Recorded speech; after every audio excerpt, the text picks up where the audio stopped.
All right, this is the air brakes test. This is the air brakes test for CDL England.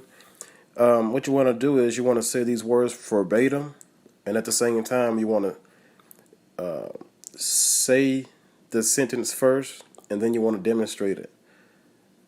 All right, here we go. My wheels are chalked. My seatbelt is on. My engine is running. My air pressure is at 120 psi. I will turn off the engine and turn the key back on, but will not restart the engine. I will release my tractor and my trailer brakes and wait for the initial air loss. With no service brakes applied, I cannot lose more than 3 psi in 1 minute. Examiner, please time me. With the service brakes applied, I cannot lose more than 4 psi in 1 minute for a combination vehicle. Examiner, please time me.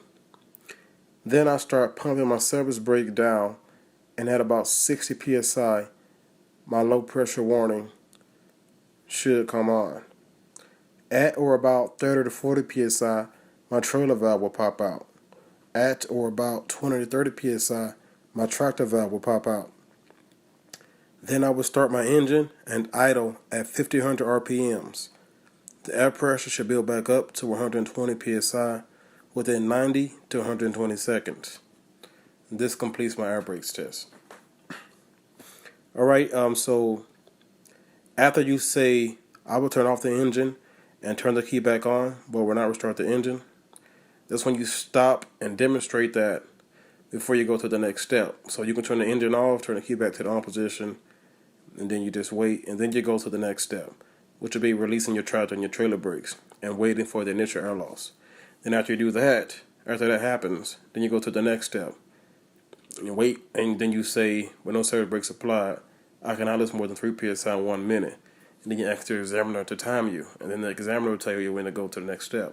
After that, it's with the service brakes applied, I cannot lose more than 4 psi in 1 minute for a combination vehicle. You say it first, and then you press your foot onto the service brake for 1 minute, and so you can't lose more than 4 psi in 1 minute. And after that, the examiner will tell you when to stop, and then after that, you start pumping your service brake down, and so when it gets to about 60 psi, your low pressure buzzer should come on, and then you stop again, and then you say, at or about 30 to 40 psi, my trailer valve will pop out, and then you also say, at or about 20 to 30 psi, my tractor valve will pop out. You say those two together because sometimes both of the valves pop out at the same time. So you want to say those two together, and then you start pumping your brakes down some more, and then keep pumping until both of the valves pop out, and then you stop again, and then you say, then I will start my engine idle at 1500 RPMs. The air pressure should build back up to 120 psi within 90 to 120 seconds. You say both of those at the same time, and then you start your engine, and then you rev it up 1500 RPMs, and let the air pressure build back up within 90 to 120 seconds to 120 psi. And that's pretty much it.